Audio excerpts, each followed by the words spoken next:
Bom dia, pessoal. Então hoje a gente vai falar um pouquinho, né, sobre a CID, que é a seriografia do esôfago, do estômago e do duodeno, que é a parte superior, né, a parte alta, né, do sistema digestório, da parte gastrointestinal. Ela pode ser chamada de CID, né, ou também pode ser chamada de GIA, né, que é uma seriografia gastrointestinal alta. Né, alta por quê? Porque envolve, né, estruturas da parte superior do trato gastrointestinal, né? Vai envolver o esôfago distal, né? Porque o esôfago ele é um órgão tubular, ele é um órgão alongado, né? Uma estrutura alongada. Então a parte distal é a parte que está mais próxima do estômago, né? O estômago propriamente dito, e o duodeno, que é a parte posterior, né? Logo após o estômago, é o início do intestino delgado. Né? Então essa seriografia ela tem a função de examinar essas três estruturas, a região de o estômago e o duodeno, tá? Então por isso que é chamado de CID, seriografia do esôfago, estômago e duodeno, ou também pode ser chamado, né, de gastrointestinal alta, por isso GIA. Então você pode encontrar das duas formas, tá?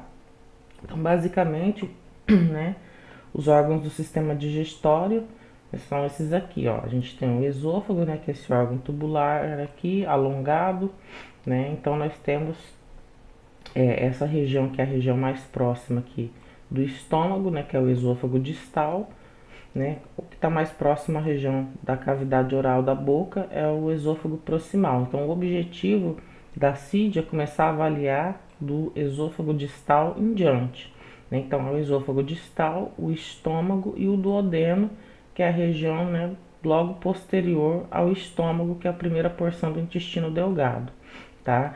Então são essas as três áreas de interesse que quando se faz uma CID, que o médico quer estudar, que o médico quer avaliar, tá?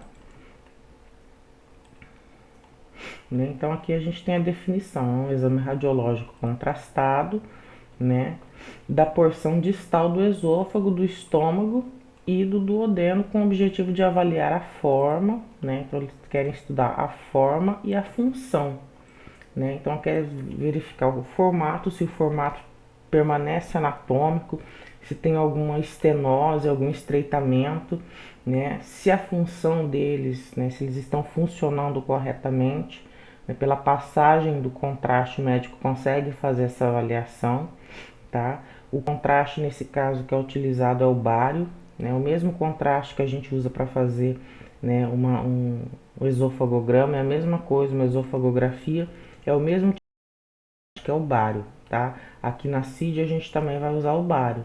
Então o paciente vai ingerir o bário, né? E conforme esse bário vai chegando na parte distal do esôfago, no estômago e no duodeno, as imagens, né, radiológicas vão sendo produzidas, tá?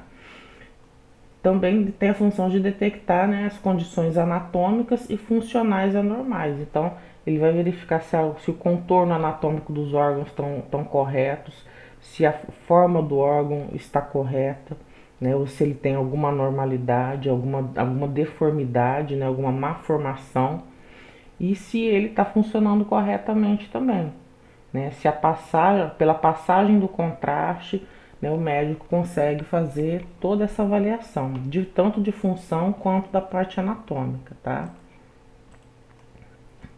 Então, só para a gente relembrar, porque vocês já estudaram esse Anatomia Humana 2, né? O que é o estômago, o esôfago? O esôfago, né, ele é uma estrutura, né? Aliás, desculpa, o que é o estômago? O estômago ele é uma estrutura que está localizada entre o esôfago e o intestino delgado. Né? Então, o estômago nada mais é do que uma bolsa, né, de musculatura lisa, né, uma parte mais dilatada, né, que funciona mesmo como se fosse uma bolsa, né, de músculo. É uma musculatura lisa que tem movimentos involuntários, que é comandado pelo próprio organismo, né? E é nessa região que vai ficar armazenado, né, os alimentos que a gente deglute, que a gente engole, né, misturado com líquidos digestivos, que é o ácido clorídrico. Então, a função do estômago, né, é produzir ácido clorídrico para auxiliar na quebra dos alimentos, para auxiliar na digestão. Tá? Então, o alimento vai chegar no estômago através da cárdia, né? A cardia é um esfíncter que fica entre o esôfago e o estômago, né? O que é um esfíncter? Um esfíncter é um anel muscular, né? Que se abre e se fecha. Então, conforme vai passar alimento do esôfago para o estômago, a cardia se abre, permite a passagem desse alimento e logo depois ela se fecha para impedir que o conteúdo estomacal reflua para dentro do esôfago, né? Porque a parede do estômago ela tem uma proteção para a ação do ácido clorídrico. Então ela é toda revestida por muco e esse muco protege o estômago da ação do ácido clorídrico, tá? E o esôfago não tem essa proteção. Então, se o conteúdo estomacal refluir para o esôfago, vai provocar ali uma lesão, uma inflamação, né? O tecido do esôfago ele vai ser atingido por esse ácido clorídrico. Então, a cardia ela é um esfíncter que depois que a gente engole, depois que o alimento passa do esôfago para dentro do estômago, ele se fecha, né? E impede que esse conteúdo estomacal reflua, tá? Depois do estômago, a gente tem uma outra estrutura, né, que é chamada de piloro, né? O piloro, ele vai, também é um esfíncter, tá? Que fica no final do estômago, ele separa duodeno de estômago. Então, depois que o alimento foi digerido já parcialmente pelo estômago, o piloro ele se abre e deixa passar pequenas quantidades de alimentos digeridos para dentro do duodeno para dar continuidade ao processo de digestão. Tá? Essa região que fica próxima ao piloro é chamado de canal pilórico. Tá? Então, pilórico vem desse nome de piloro, que é justamente esse esfíncter, né, que também permanece fechado enquanto acontece a digestão dentro do estômago. Então, repare que o estômago é uma bolsinha, né, de músculo, onde eu tenho um esfíncter na entrada dele, né, que é a cardia, e um esfíncter na saída, que é o piloro. Então, esses esfíncteres, eles controlam o conteúdo estomacal, tá? Basicamente é isso. Vocês já viram lá em Anatomia Humana 2, tá? Então aqui a gente tem, né, a demonstração, né, de um desenho esquemático mostrando as principais regiões do estômago. E isso, para fazer esse exame, é importante que a gente saiba. Então a gente tem a região do fundo, né? O fundo é porque o estômago ele não está reto. O estômago tem uma curvatura para a parte, né, posterior do corpo. Então essa região do fundo, quando o paciente vai ficar em decúbito dorsal, né, o contraste ele tende a se acumular nessa região aqui, né, que é a parte mais posterior do estômago, tá? Então, fundo, aqui a gente tem a cardia, que é o esfíncter, né, que eu falei. Então, a cardia é um esfíncter que separa esôfago de estômago, tá? A maior parte do estômago é composta pelo corpo, né, que é a maior porção mesmo do estômago. E aqui embaixo eu tenho, né, o antro pilórico, né, ou a porção pilórica, né? A porção pilórica ela vai ficar mais próxima ao piloro, né, que é também um esfíncter que tá aqui, ó. Né, o piloro ele tá aqui, tá vendo? Ó? É um esfíncter que fica aqui separando duodeno de estômago, tá? A cardia, né, ela é um esfíncter que separa esôfago de estômago. Então, essa região que a gente tem aqui próxima ao piloro, né, é a porção pilórica do estômago. Então, a porção pilórica ela vai compreender a parte pilórica, que é essa parte mais próxima do piloro, e o antro pilórico, que é essa curvatura que tem antes de chegar no piloro, tá?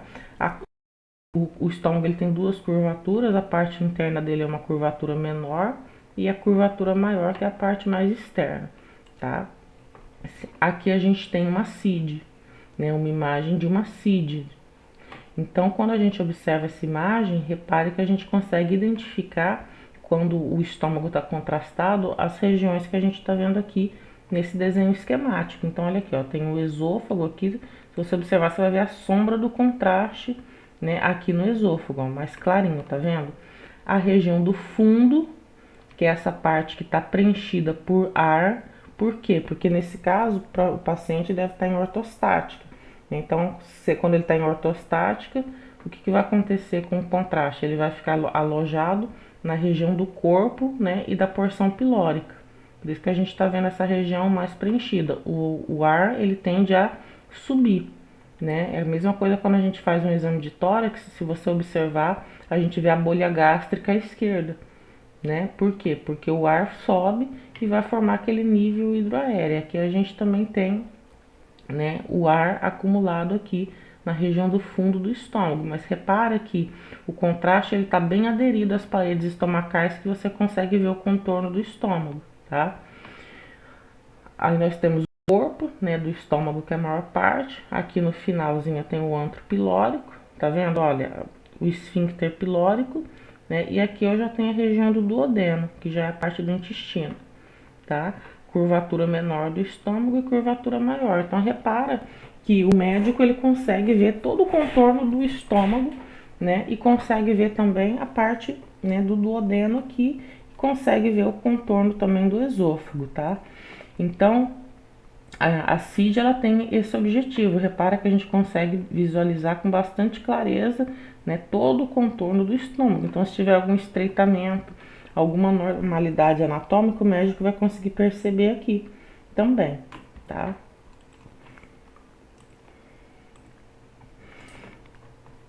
Aqui a gente tem a localização, né, certinho do esôfago, quando o esôfago, desculpa, do estômago, localização do estômago, quando o estômago ele tá vazio, né? Então olha aqui, aqui o paciente, né, ele tá em ortostática, em pé. Então repara, quando ele tá em pé, né, os gases vão se acumular na região do fundo. No raio-x a gente enxerga isso aqui como aquela bolha gástrica.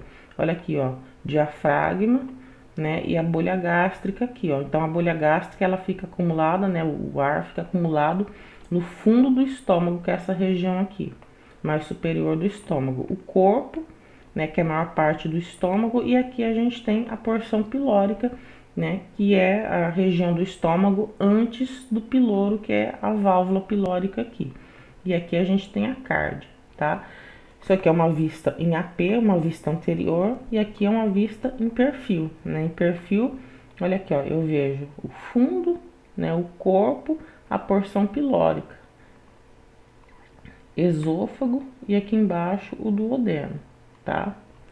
Então, fica localizado, você repara que o estômago ele fica localizado, né, a sua maior parte fica localizado à esquerda do corpo, tá?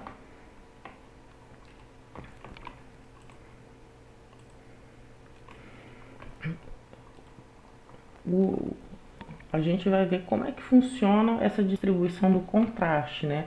A gente usa o bário, né, como contraste para fazer esse tipo de exame, mas o ar que já está presente dentro da cavidade, né, abdominal, né, no caso dentro do estômago, dentro dos órgãos do sistema digestório, eles vão contribuir também para fazer um contraste negativo. Dependendo da posição que o paciente estiver, o bário vai se acumular num local diferente, né? Então, por exemplo, na posição ortostática, né, se a gente fizer o exame com o paciente em pé, tem algumas incidências que são feitas em pé. Então, na posição ortostática, o ar vai preencher a parte do fundo, né?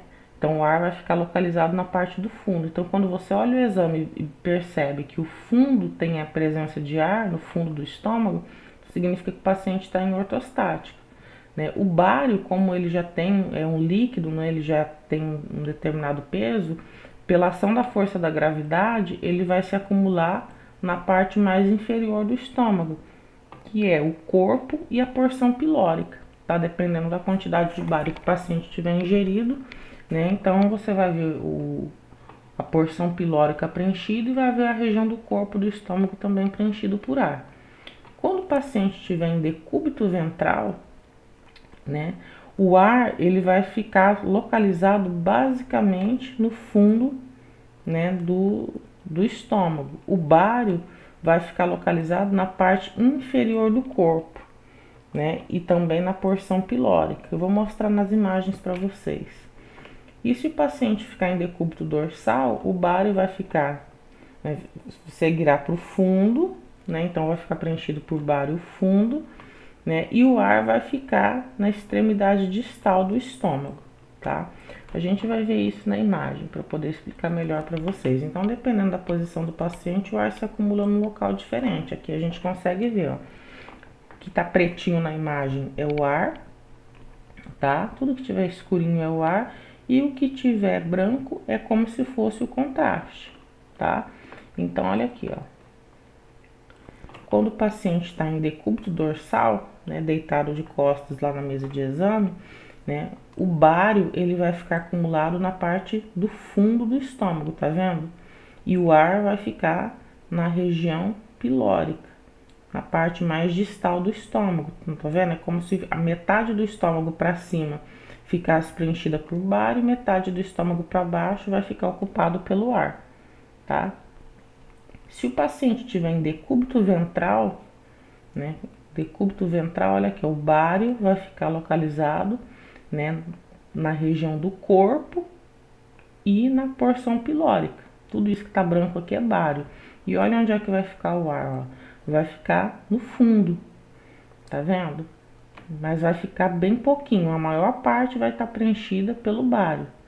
Se o paciente estiver em ortostática, né, nós vamos ver aqui, ó, o ar localizado na região do fundo, né, o bário localizado na parte, né, do corpo e da porção pilórica, mas repara que ele vai ficar aqui mais alinhadinho. Se o paciente já estiver na posição ortostática, né, enquanto ele ingere o bário, você vai ver mais ou menos um nível hidroaéreo aqui, metade líquido, né, preenchido por bário e a outra metade ar, tá?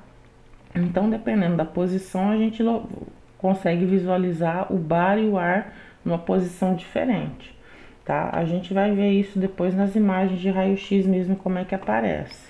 Eu vou mostrar para vocês. O duodeno, só para lembrar também um pouquinho da anatomia do duodeno, o duodeno ele é a primeira porção do intestino delgado, tá? Então, o intestino delgado, ele vai ficar localizado logo abaixo, né, do estômago. Lembra que o intestino delgado ele é dividido em 3 regiões: o duodeno, que é a primeira porção, o jejuno e o final dele, que é o íleo, tá? Então, essa primeira porção do intestino delgado, que é o duodeno, ele tem mais ou menos 25 centímetros de comprimento, né? Ele vai formar um formato parecido com uma letra C, tá?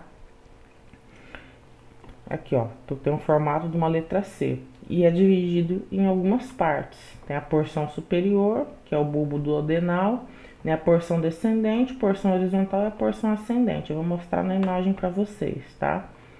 E tem a junção que o duodeno faz com a região do jejuno, que também faz parte do intestino delgado, né? Que ela se mantém fixa no lugar por um ligamento chamado ligamento de Treitz, tá? Então aqui na imagem a gente vai visualizar bem isso. Então aqui a gente tem, né, o piloro estomacal, né? Então essa parte aqui é a parte do estômago, nesse lado aqui todo tem o estômago. Então o conteúdo sai do estômago e vem aqui para dentro do duodeno. Então a primeira porção do duodeno é a região do bulbo duodenal. Logo depois do piloro eu tenho o bulbo duodenal, tá? Que é essa primeira porção superior aqui. Depois eu tenho a porção descendente, tá? Que é onde a gente tem aqui, tá vendo esse esfíncterzinho aqui, ó? Esse esfíncterzinho aqui é o esfíncter que vem trazendo a bile, né? E o ligado também ao pâncreas, né? Que vai trazer o suco pancreático. Todos são liberados dentro do intestino delgado por meio desse pequeno ducto aqui, tá? Então a gente tem aqui a porção descendente, né? A porção horizontal, né? E aqui a gente tem o ligamento de Treitz, né? Que é essa região aqui, ó, que vai manter o duodeno, né? Fixo no lugar certinho. E logo depois desse ligamento, a gente já tem o jejuno, que já é a segunda porção do intestino delgado, tá? A porção ascendente do duodeno é essa aqui. Então, ó, primeira porção, né, é o bulbo duodenal, depois eu tenho porção descendente, porção horizontal, porção ascendente, o ligamento de Treitz, né, e aqui no final eu tenho o jejuno, né, que é a segunda porção do intestino delgado. Então, repara que o formato do duodeno ele é similar a uma letra C, tá?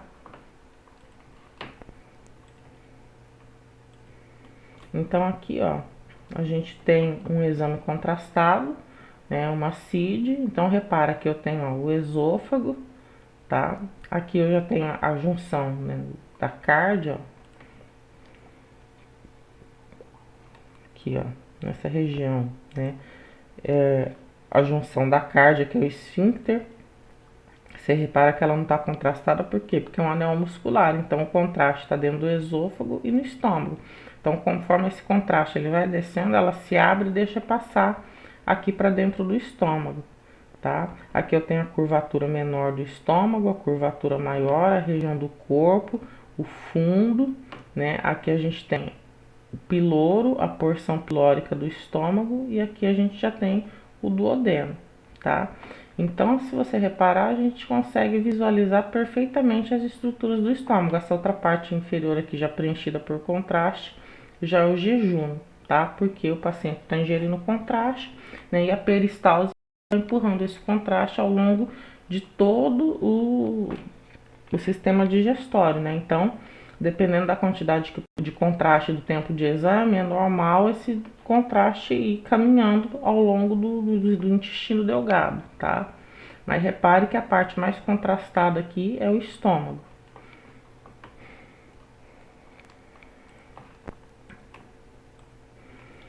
Uma coisa que é importante a gente observar quando vai fazer o exame é a localização do estômago dependendo do tipo físico do paciente, tá? Então a gente tem os tipos físicos mais comuns, tá? O mais comum é o que a gente chama de estênico, né? É aquele paciente que tem o porte físico comum, tá? O hiperestênico, né, é aquele paciente baixinho, troncudinho, que tem um tronco mais largo. Geralmente o estômago dele está localizado nessa região, tá vendo? Ele tá numa posição quase que horizontal aqui abaixo do diafragma, né? O estênico é o mais comum, tá vendo? Repara que até a posição do intestino ela muda um pouco, tá? Então é comum, dependendo do tipo físico, né, do biotipo da pessoa, ter essas mudanças aqui. Então, por que é importante a gente ter uma ideia, né, de mais ou menos onde é que está localizado o órgão, dependendo do tipo físico, para você poder posicionar a placa corretamente, tá? Então, observem aqui, ó, o estênico, 50% das pessoas tem esse formato aqui. Né? 5% é o hiperestênico, que é aquele paciente troncudinho, baixinho, né, mais atarracado. Né? O hipoestênico e o astênico é aquele paciente muito magro e alto. Aquele paciente, aquele pessoa magra e alta, né, é o que a gente chama de hipoestênico, né, que é o magro alto, e tem gente que é muito magro, né, que é o astênico, muito magro e alto. Então, observem que o formato aqui do estômago acompanha o corpo do paciente, ele fica mais alongado, né, porque o paciente ele é alto, tá, alto e magro. Mas a maioria das pessoas vão ter esse formato aqui, nessa localização aqui do estômago. Né? Então, se for baixinho, atarracado, o estômago está mais na horizontal. Se for muito magro e alto, né, o estômago está mais comprido aqui, ocupa uma porção mais, né, mais verticalizada, vamos dizer assim, dentro do abdômen. Né? E a maioria das pessoas, que é aquela pessoa que não é nem muito alta nem muito baixa, né, que tem uma estatura mediana, que é o que a maioria das pessoas possuem, ela já tem esse estômago localizado, né, praticamente aqui no centro do corpo da pessoa, né, logo abaixo do diafragma aqui, tá? Aqui a gente tem a demonstração, né, dependendo da pessoa, tá vendo? Olha aqui, ó, o formato do estômago, ó, tá vendo? O estômago ele tá mais horizontalizado, olha aqui. Então aqui eu tenho o fundo do estômago, o corpo, né, e a porção pilórica, tá vendo? Então olha aqui, ó, é um exemplo de paciente, né, que é o que a gente chama de hiperestênico. Ele tem o tronco largo, ele é mais baixo, né, e tem o tronco largo. Né? Esse tipo de paciente ele costuma ter o estômago localizado quase que na horizontal, né? E o estômago dele vai estar localizado entre a T9 e a T12, né? T11 e T12, tá?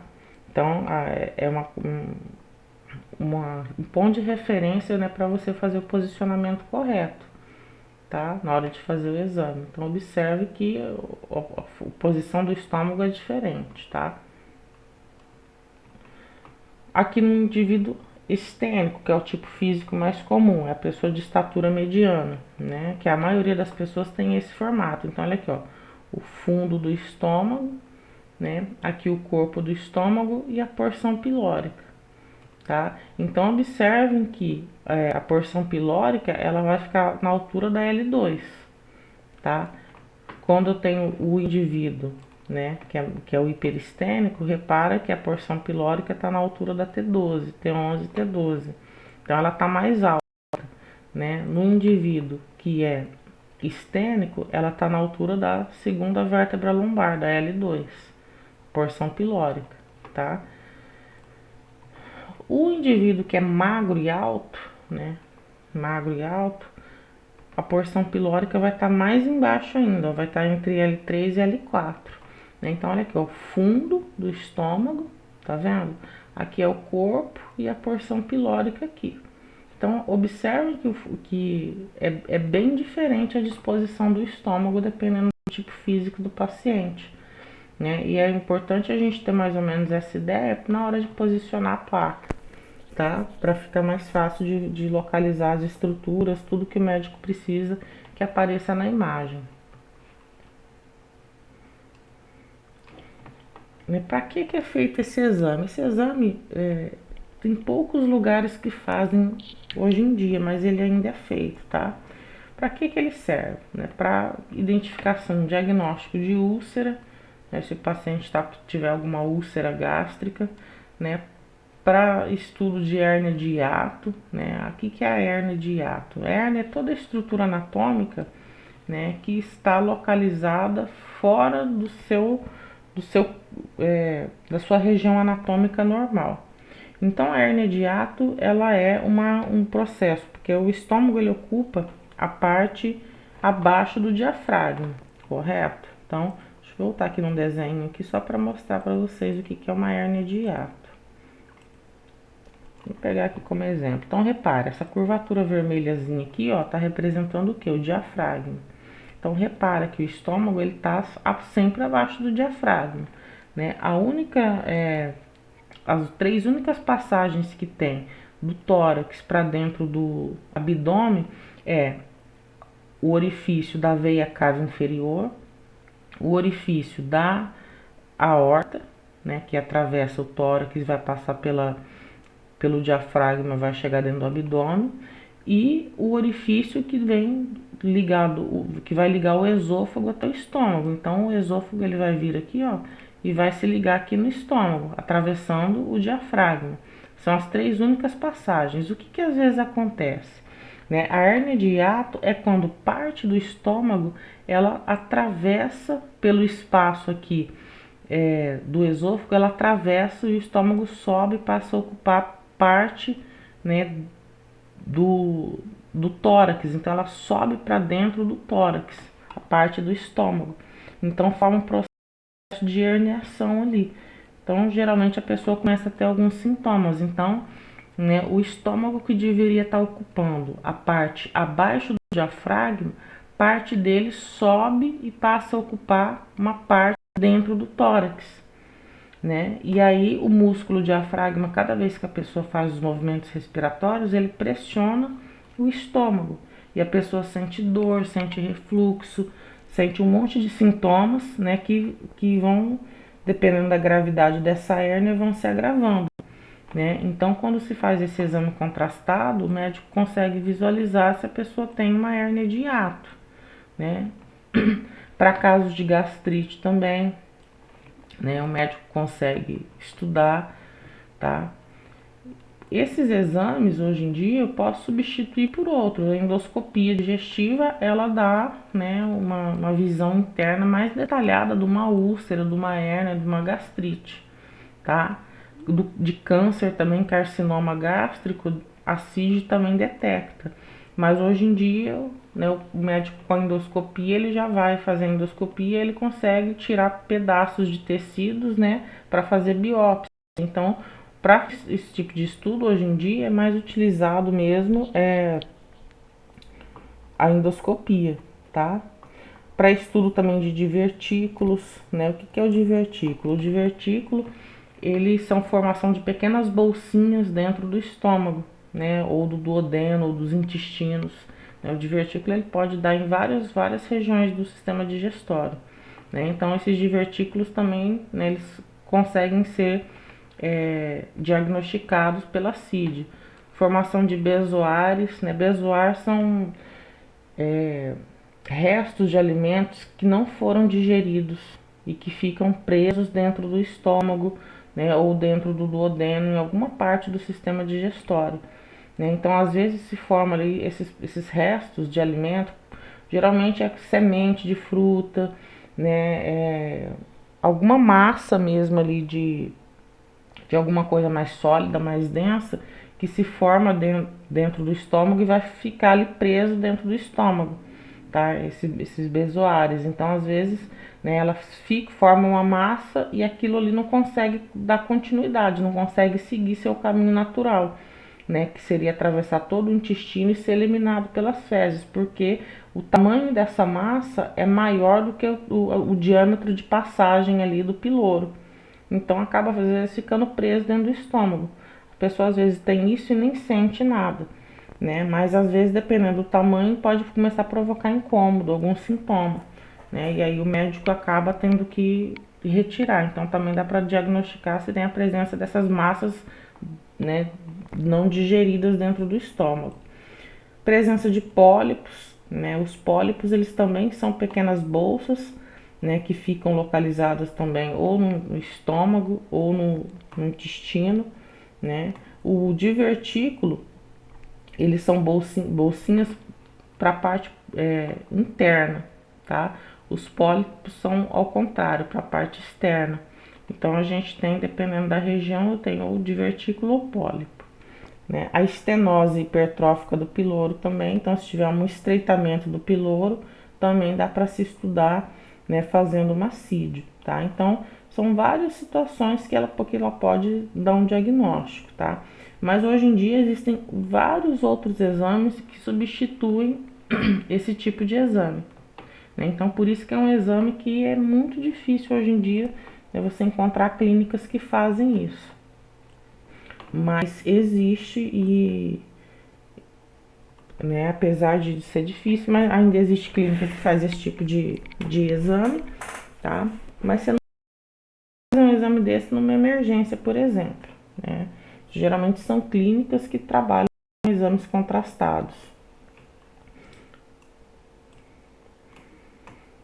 Que não, né, quais são as contraindicações para esse tipo de exame? Basicamente, se a pessoa tiver alguma alergia ao contraste que vai ser utilizado no caso que é o bário, né?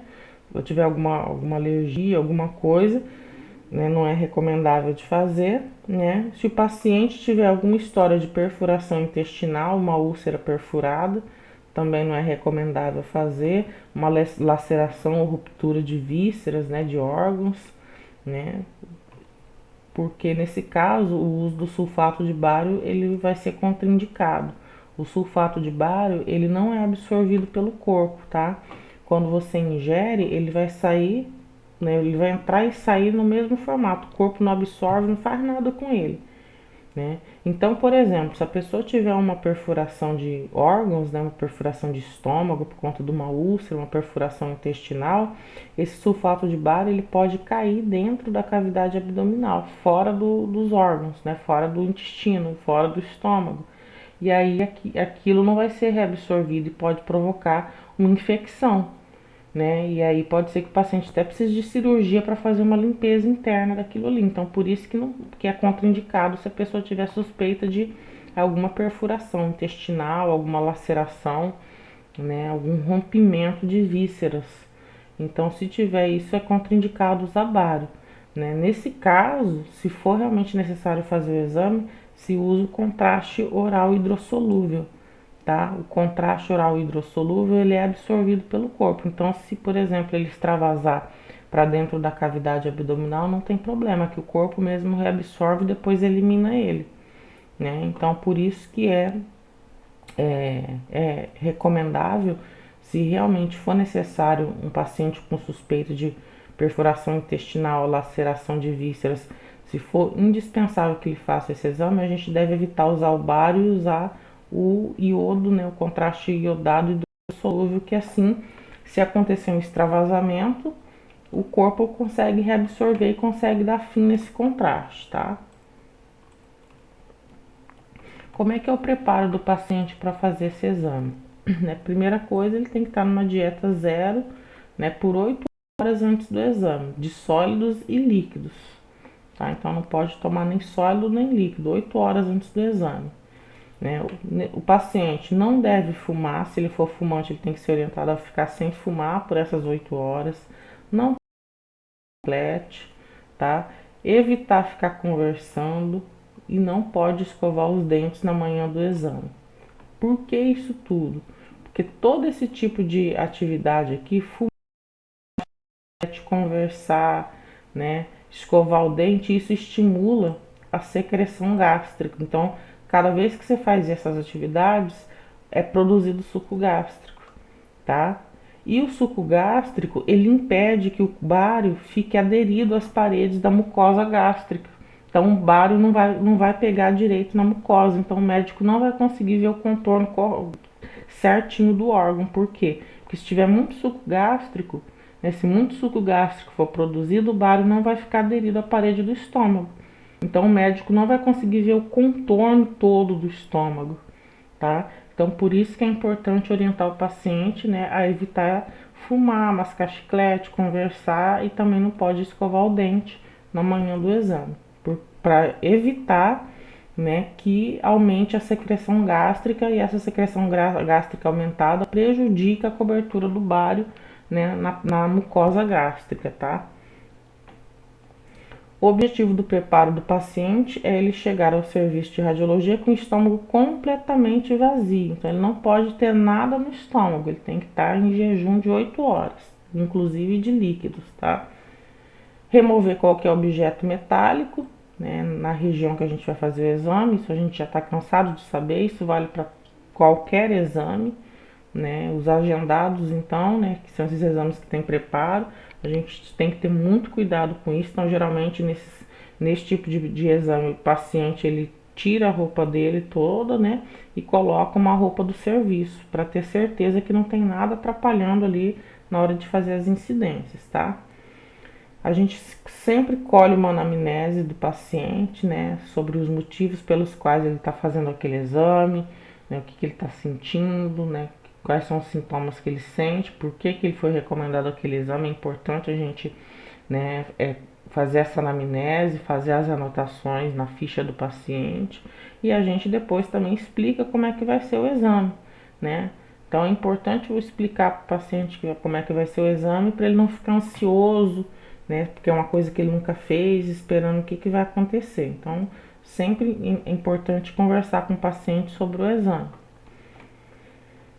Qualquer exame de raio-x do abdômen de uma mulher deve ser descartado hipótese de gravidez. Então, sempre que for uma mulher em idade fértil, né, gente, a gente sempre pergunta se ela tem alguma hipótese, né, alguma suspeita de gravidez, tá? Então, isso é importante também, porque a gente vai irradiar bastante o abdômen, né? E a mulher grávida, ela não pode fazer esse tipo de exame, né? Não é recomendado que ela faça, a não ser que o médico dela esteja ciente da gravidez e esteja autorizando, né? Mas, como eu já disse, hoje em dia tem outros exames que não têm radiação ionizante, né? Que substituem perfeitamente esses, tá?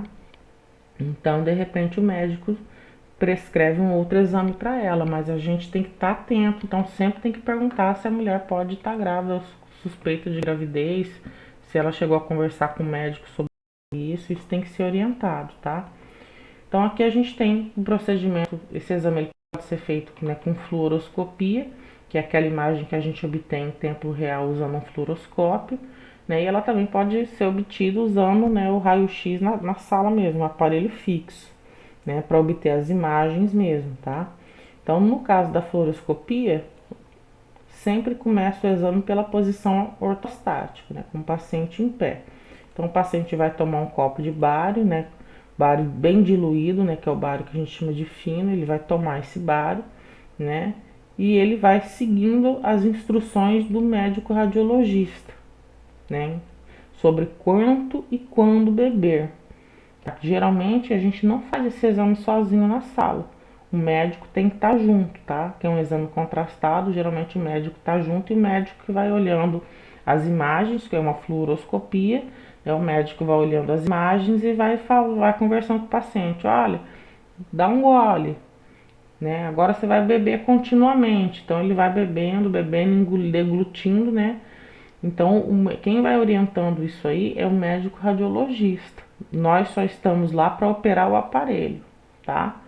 Principalmente quando é fluoroscopia. Então, o médico que vai dando as ordens para o paciente, né? O médico radiologista vai observar o fluxo de bário para estudo das passagens esofagianas, dos contornos e das faces do estômago e das pregas estomacais. Então, o médico vai observando o fluxo de bário, né, e vai dando as instruções para o paciente, né? Então, uma série de movimentos da mesa do paciente se seguem até o término da fase fluoroscópica. Então, o médico vai falando até para o técnico, né, dando ordem para o técnico.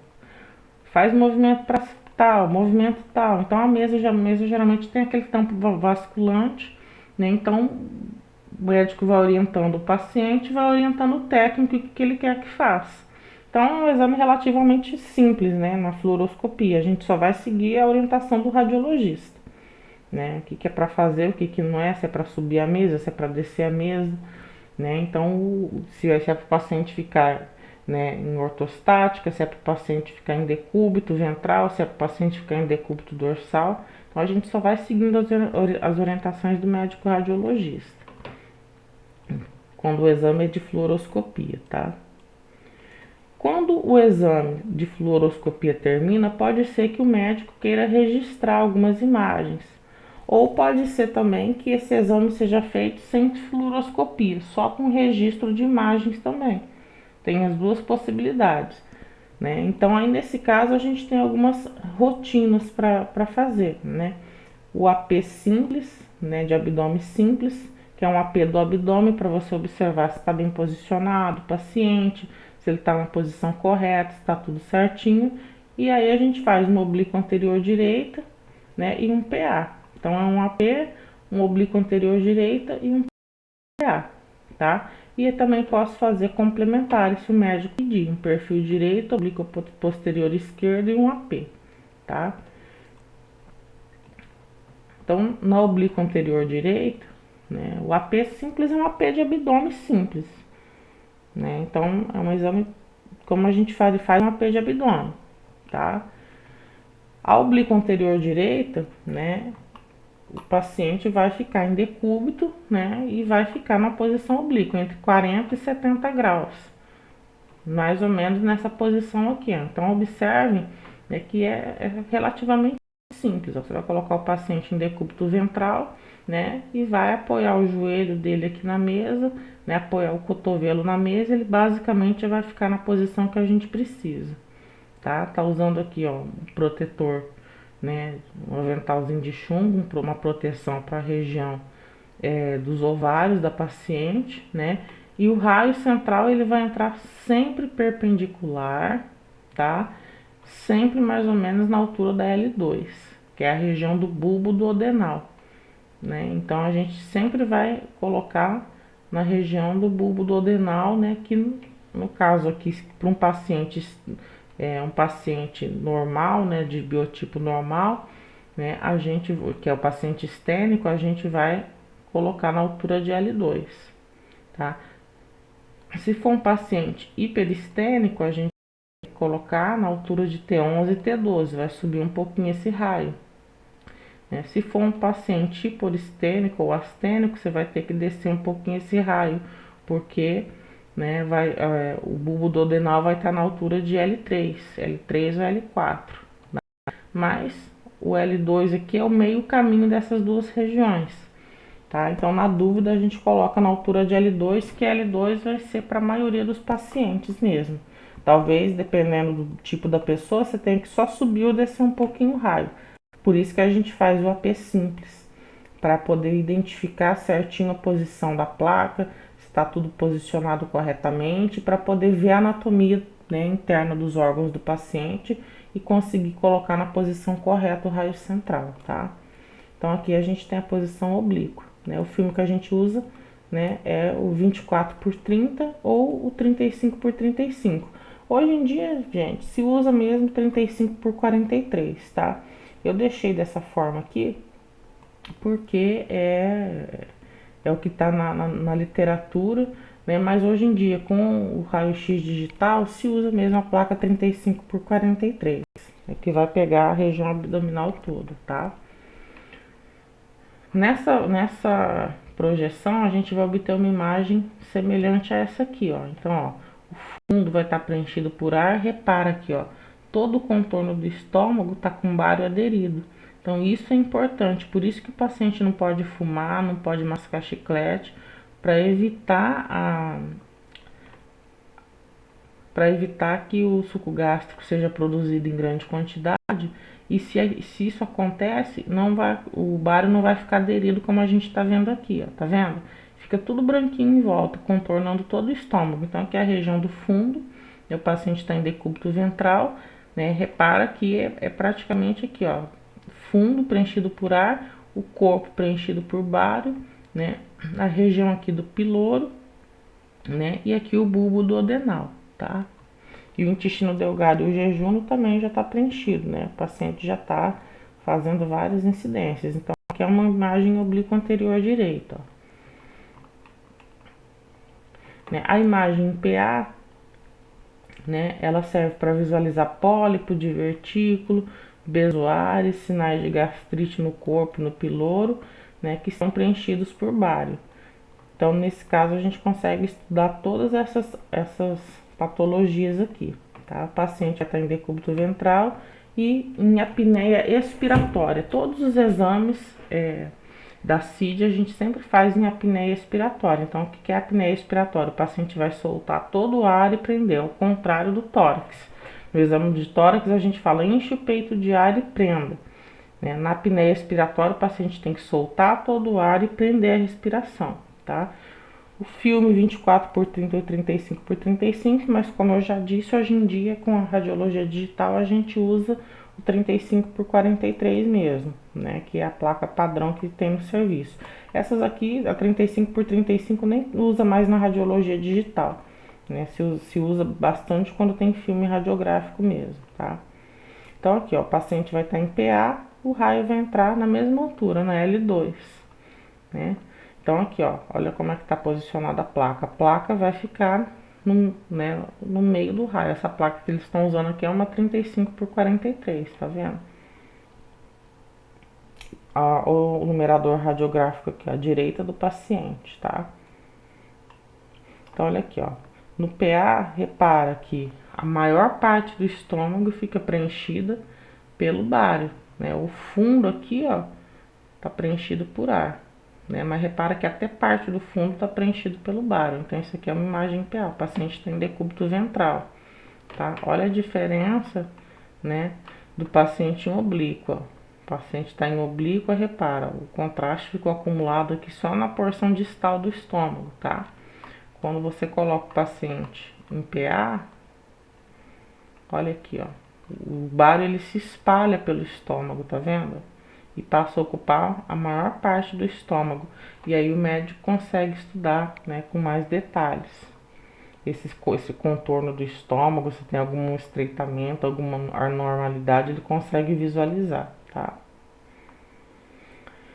O perfil direito, né, ele é uma incidência complementar. Então ele vai mostrar com boa definição o espaço retrogástrico com bário localizado na porção média e distal. Tá? Então, olha aqui, ó, o paciente vai ficar em decúbito lateral direito, né? Como se a gente fosse fazer um exame de coluna mesmo, tá vendo? Ó, o paciente em perfil direitinho, deitado sobre o lado direito do corpo, né? E a mesma região do raio, sempre na altura de L2, tá? Que a gente coloca esse raio. Então, repara, no perfil, né? Olha aqui, ó, o corpo preenchido pelo contraste, aqui a gente tem a região do fundo, ó. Tá? Aqui a gente tem a região do bulbo duodenal, ó. né? Então, o médico também consegue ver o estômago preenchido por bário num outro ângulo, tá? A oblíqua posterior esquerda, tá? Vai demonstrar o estômago com fundo cheio de bário. Então, aqui, ó, é uma oblíqua, né? Só que é uma oblíqua esquerda, né? O paciente está em oblíqua posterior, né? O raio vai entrar no nível de L1, que é no processo tifoide, na altura do processo tifoide, tá? Porque nessa posição, né, o estômago vai subir um pouquinho. Então, olha aqui, ó, o paciente a gente vai visualizar, né? Olha aqui, ó, isso aqui é o estômago, tá vendo? E aqui essa região é o fundo do estômago, preenchido pelo bário. Olha como fica tudo aderido em volta, ó. Tá vendo? O bário fica aderido em volta do estômago, tá? Então, aqui a gente tá vendo o esfíncter, né? O piloro. E aqui a gente vê o duodeno, tá? Então, repara que dá pra ver perfeitamente o órgão todinho, ó, com o bário. Né? O AP ele vai demonstrar estômago e duodeno com bário concentrado no fundo gástrico, tá? Você pode fazer com compressão ou na posição de Trendelenburg, tá? Que é aquela posição, né, que você vai elevar o paciente. Tem mesas, né, que são próprias para fazer esse tipo de exame nessa posição. A mesa que a gente usa na sala de raio-x não fica na posição de Trendelenburg. Antigamente a gente tinha várias mesas que ficavam nessa posição. Né? Hoje em dia é só para alguns exames específicos, então tem que ser um equipamento para isso mesmo, tá? Então, vai se colocar na altura de L1, né? E a gente tem aqui uma placa também 35 por 43, que é o que a gente usa hoje na radiologia digital, né? Para fazer o exame do paciente em AP. Em AP, repara, ó, o fundo está preenchido por bário. Tá vendo? Aqui a gente já tem a parte, né, a parte do duodeno, tá preenchido por bário também, tá? Então, assim, dependendo da posição, né, da indicação clínica, é feito numa posição, o médico vai pedir, olha, faz as incidências tais, tais e tais, tá? Mas esses exames hoje em dia, gente, são bem raros de ser feito. Provavelmente vocês nunca vão precisar fazer esses exames, né? Hoje em dia são poucas clínicas que fazem ainda e são raros porque tem vários outros exames que substituem esse tipo de exame. Antigamente se fazia isso muito porque não tinha, né, os exames que a gente tem hoje com a qualidade que a gente tem hoje.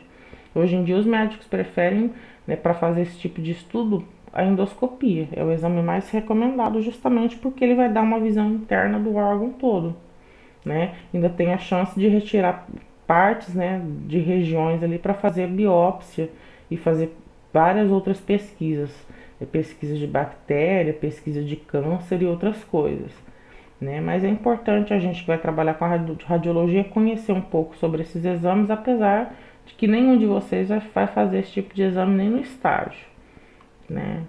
Porque a maioria dos estágios a gente faz em emergência, que são os exames mais comuns mesmo. Esses exames, eles são exames mais complexos e que são clínicas realmente especializadas que fazem isso, tá? Então, basicamente é isso, né? Não é um exame difícil de ser feito, até porque geralmente quando o exame é contrastado, o médico está junto e ele vai orientando o que ele quer que faça, né? Faz tudo que ele precisa que faça para ver, né, o que ele realmente precisa observar para dar o diagnóstico correto para o paciente, tá? Mas é isso. Qualquer dúvida que vocês tiverem é só me chamar aí no WhatsApp, tá? Bons estudos para vocês.